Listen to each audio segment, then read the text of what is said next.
Welcome to my channel doctor अत्या।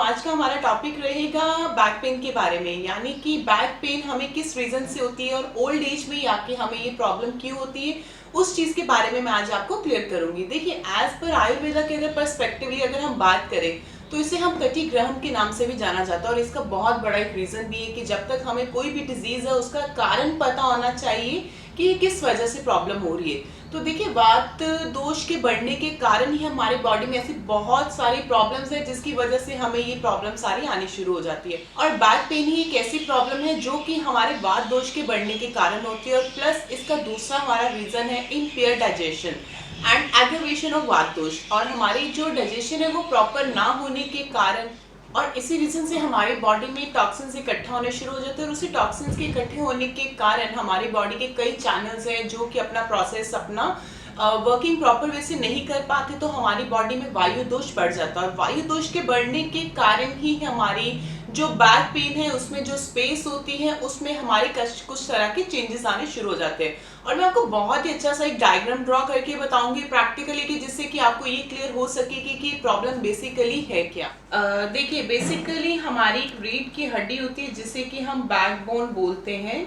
वो इस तरह से हमारी बैक होती है पोजीशन, जैसा कि आपको पता ही है। उसमें हमारी इस तरह से सेंटर्स में रीढ़ की हड्डी होती है, नंबर 1 2 3 एंड 4।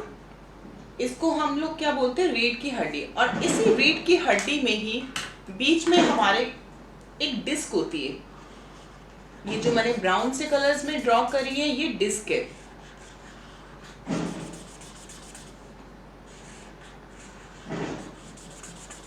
राइट।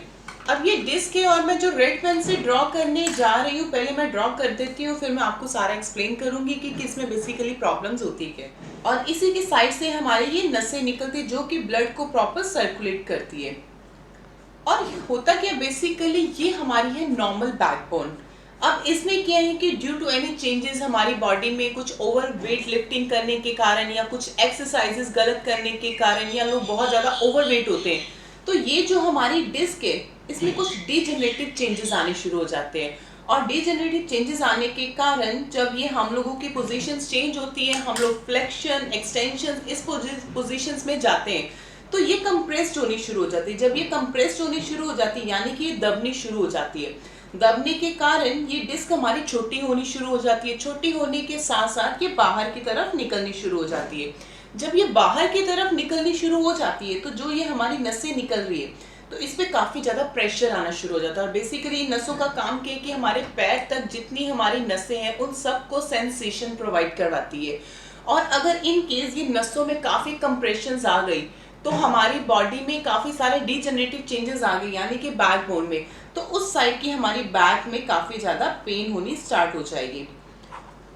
और पेन के साथ साथ में भी कईयों को ये भी प्रॉब्लम रहती है कि ये जो शियाटिका पेन रहती है पेरिफेरल नर्व के प्रेस होने से या शियाटिका नर्व के कंप्रेस्ड होने से, तो वो इसी की वजह से क्योंकि अगर हमारी पोजीशनिंग प्रॉपर नहीं है, हम लोग प्रॉपर स्ट्रेट फॉर्म में नहीं बैठ रहे, कभी साइड होकर लेट जाते हैं, कभी दूसरी साइड होकर लेट जाते हैं, या बेंड डाउन ज़्यादा देर तक बैठे रहते हैं, या कोई काफ़ी ज़्यादा हमने बाल्टी उठानी शुरू कर दी बारीपन की, या हमारी जो पोजिशन है लॉन्ग टाइम तक हम एक ही पोजिशन पे बैठे रहते हैं जिसकी वजह से हमारी जो डिस्क है वो काफी ज्यादा कंप्रेस्ड होनी शुरू हो जाती है। तो कंप्रेस्ड होने के साथ साथ हमारी नसों पे प्रेशर आना शुरू हो जाता है, तो जिसकी वजह से हमें पेन होनी शुरू हो जाती है। देखिए, ये डिस्क का एक बहुत ही इंपॉर्टेंट रोल प्ले करता है हमारी बॉडी में। अगर ये डिस्क है, और डिस्क जो होती है वो बहुत ज़्यादा मुलायम होती है, सॉफ्ट होती है, कोमल होती है, और इसका बेसिकली काम क्या है, हम जो भी मूवमेंट्स करें, यानी कि हम स्ट्रेट फॉरवर्ड कर रहे हैं या बिल्कुल हम लोग बिल्कुल स्ट्रेट स्टैंडिंग में हैं या बैक पोस्चर्स पे जा रहे हैं, तो ये मूवमेंट्स को कंट्रोल करता है। अगर ये मूवमेंट्स को कंट्रोल नहीं करेगा तो इसमें काफ़ी सारे जो चेंजेस होने के कारण हमारी जो मूवमेंट्स है वो काफ़ी ज़्यादा रिस्ट्रिक्ट हो जाएगी।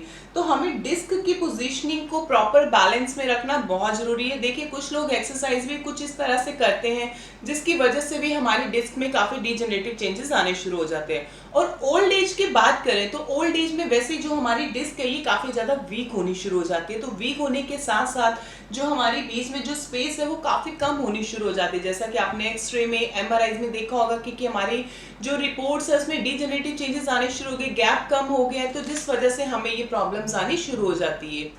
देखिए, अब हमारा रीज़न आता है क्योंकि अभी हमें कारण भी पता चल गए कि किन कारणों से मुश्किल होती है, जो कि मैंने आपको क्लियर कर दिया कि बैक पेन कैसे बेसिकली कॉजेज़ क्या है, जिस चीज़ को हमें अपना इम्प्रूव करना है। नंबर 1, आप हमारी डाइट प्रॉपर होनी चाहिए, डाइट में हमारा वात दोष एग्रवेट नहीं होना चाहिए, अग्नि तीव्र होनी चाहिए, जिससे कि हमारी डाइजेशन में किसी भी तरह की कोई भी प्रॉब्लम ना आए। सेकंड, हमारा वाटर इनटेक प्रॉपर होना चाहिए, डेली की मूवमेंट्स होनी चाहिए। ये भी नहीं कि हमें ओवर मूवमेंट्स करनी है या ओवर एक्सरसाइज करनी है। कुछ टाइम आप एक्सरसाइज करें, अपना बॉडी का ग्राफिक सिस्टम बना लें कि 90 मिनट्स आपने कोई भी वर्क किया तो 20 मिनट्स आपको प्रॉपर रेस्ट चाहिए।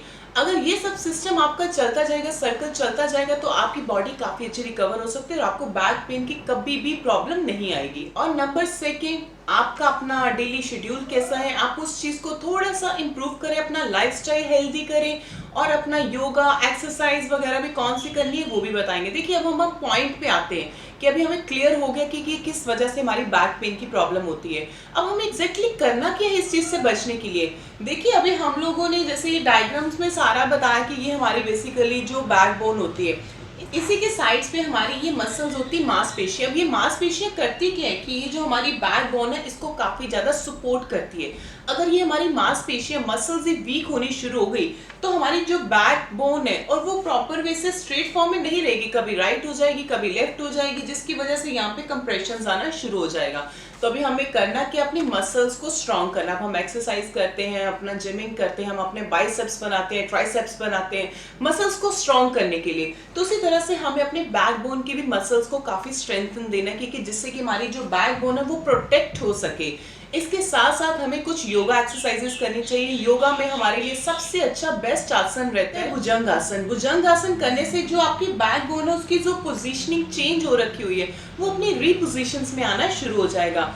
भुजंगासन के साथ साथ आप नौकासन भी कर सकते हैं। नौकासन में भी आपको काफी अच्छा हेल्थ बेनिफिट रहता है। एक चीज का आपने ध्यान रखने की, देखिए मैं आपको कुछ योगा एक्सरसाइजेस वगैरह ये सब चीज टिप्स बता रही हूँ। अगर आपको किसी भी तरह के बीच में कोई भी रिस्ट्रिक्शंस हो या योगा करते वक्त आपको कोई प्रॉब्लम्स आ रही हो, मूवमेंट्स नहीं हो पा रही, तो मेरी एडवाइस आपसे ये रहेगी कि आप वापस उस चीज को ट्राई मत करें। एक बार अगर आप मेरे साथ कंसल्ट करें, मेरे नीचे दिए गए नंबर्स पे भी आप मुझे कांटेक्ट कर सकते हैं अगर आपको इस तरह से बैक पेन से किसी से भी रिलेटेड कोई भी प्रॉब्लम है। तो गलत करने की बजाय हम लोगों को एक बार एडवाइस जरूर ले लेना चाहिए। ये जस्ट मैं आपको जनरल टिप्स बता रही हूँ कि जिस चीज को आप अपना रूटीन में फॉलो कर सकते हैं।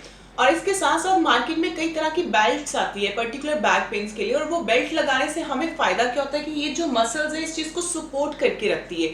जब ये सपोर्ट करके रहेगी, हमारी बैक की पोजीशंस जो है वो बिल्कुल स्ट्रेट फॉर्म में रहेगी, मूवमेंट ज्यादा नहीं रहेगी, जिससे कि हमारे ये सारे चेंजेस जो अच्छे से खराब हो रखे होते हैं वो वापस सही होना शुरू हो जाते हैं। और इसके साथ साथ हमें कुछ टाइम रेस्ट भी करनी चाहिए। रेस्ट ये भी नहीं कि आप लॉन्ग टाइम तक रेस्ट पे ही रहो, कुछ टाइम रेस्ट करो, वापस आप अपने रूटीन पे अपना काम भी शुरू कर सकते हैं। और रेस्ट भी हमारी बॉडी के लिए मैंडेटरी है। अगर आपको लगता है कि ये सब चीजें करने के बावजूद भी आपका बैक पेन की प्रॉब्लम्स नहीं जा रही, तो आपको कुछ तरह की पेन किलर्स ले लेनी चाहिए जो कि आपकी बॉडी के मसल्स को थोड़ा सा रिलैक्स फॉर्म में रखे, कि जिससे ये आपकी रूटीन जो है वो थोड़ी सी स्मूथली आनी शुरू हो जाए। अगर हमारा ये रूटीन ही सारा स्मूथ रहेगा तो स्मूथ रहने से क्या हमारी पोजीशनिंग बिल्कुल एक्यूरेट है और हमें बैक पेन जैसी समस्या से बिल्कुल भी कोई भी प्रॉब्लम्स नहीं आ सकती। और इसके साथ साथ मैं आपको ये भी एडवाइस देना चाहती हूँ कि अगर पेन किलर्स भी हमें बहुत लंबे समय तक नहीं लेने चाहिए जो कि हमारी किडनीज पे इफेक्ट करे।